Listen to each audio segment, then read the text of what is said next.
Good evening, everyone. This is Trinity reporting to you live on ECED and 107.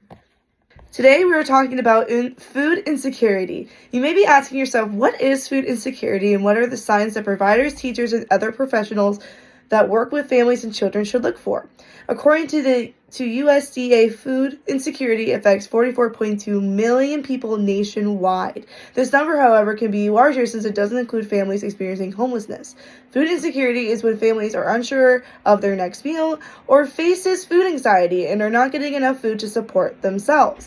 Often they are on SNAP, which is a supplemental program that they get money from the government to get food. Unfortunately, the food money amount that they get is often not enough to cover for the whole month, so they are getting their food through food banks, or they have to stretch out their budget in the grocery stores. And often they're thinking more of what can I stretch out versus what is nutritious and healthy for their family.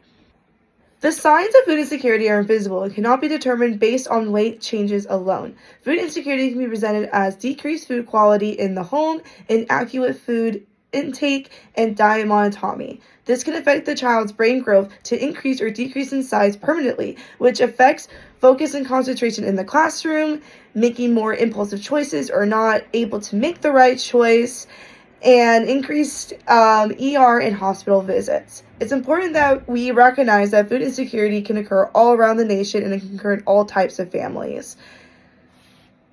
And as providers, we have to make sure children have access to nutritious, healthy foods. One way childcare centers are able to afford healthy foods like veggies, fruit, dairy products, and non-processed food is through a program called Childcare and Food Adult Program. This is where centers can get reimbursement for foods that they serve to the communities so that they can focus on getting what's good for their bodies and for the families' bodies and reduce financial stress in the centers.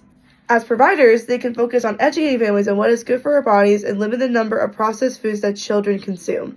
When children come into childcare, at times this is how they're able to get their food for breakfast, lunch, and snack before going home. Our daycare experts recommend that daycare providers offer an after-school or after-care snack bag that is filled with fruit, veggies, and healthy alternatives that children can take home so they don't have to feel the stress of when their next meal is, while helping families who may be facing food insecurity or financial hardship. Children can face hunger because of their families' low wages, a lack of affordable housing, and systematic racism and discrimination. Children and parents should never have to experience the stress of when their next meal is, and we have to work together to support these families. It's our responsibility to learn what the families are facing and to provide services and resources as often as they need or can, as often as we can, to quickly help families and children with early interventions and to help them learn and grow in a healthy way.